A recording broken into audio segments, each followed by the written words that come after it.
Un enseignant de chimie doit préparer 10 litres d'une solution contenant 42% d'acide sulfurique. Il dispose dans le laboratoire de solutions d'acide sulfurique à 30% et à 50% par volume. Combien de litres de chaque solution doit-il mélanger pour obtenir une solution de 42%? Donc, l'enseignant de chimie ici doit aller puiser dans deux contenants. Un contenant qui a une concentration de 30% et un autre contenant qui est concentré à 50%. Son but, c'est d'obtenir une solution de 10 litres, mais il veut qu'elle soit concentrée à 42%. Donc, notre but ici, c'est d'aller voir combien est-ce qu'il doit prendre dans le premier contenant et combien est-ce qu'il doit en prendre dans le deuxième. Donc, voilà nos deux inconnus. Donc, on va commencer par indiquer nos variables. X va représenter la quantité qu'il devait prendre dans le bocal à 30%. Et Y va représenter la quantité de solution qu'il devait prendre dans le bocal à 50%. Les deux quantités prises ici, moi je sais que je veux que ça fasse un total de 10 litres. Donc on peut écrire X plus Y va être égal à 10 litres. La première quantité qu'il prend, elle est concentrée à 30%. Donc on peut écrire 0,3 X. La quantité Y est concentrée à 50%, donc 0,5 Y.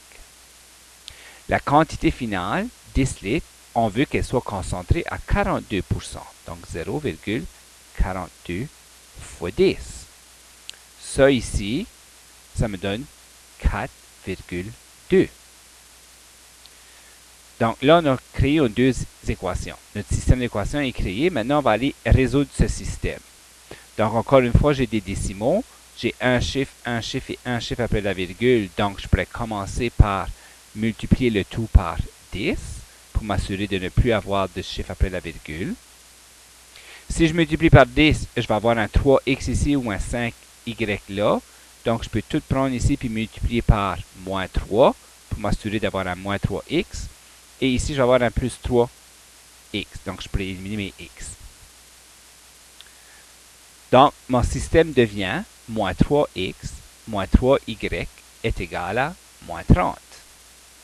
Quand je multiplie par 10, ça va me donner 3x plus 5y va être égal à 4,2 fois 10, ça fait 42. Et quand on additionne les deux équations, les x vont s'éliminer, il va rester 2y qui est égal à 12. Quand on divise par 2 de chaque côté, y est égal à 6. Donc, je viens de trouver combien de litres que je dois prendre dans la bouteille à 50%.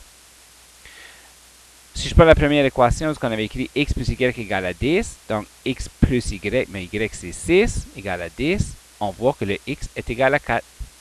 Donc, il faut prendre 4 litres dans la bouteille à 30%. Et comme ça, on va obtenir une solution finale de 10 litres qui est concentrée à 42%.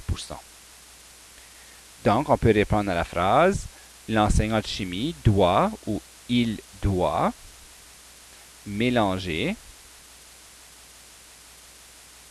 4 litres à 30% et 6 litres à 50%.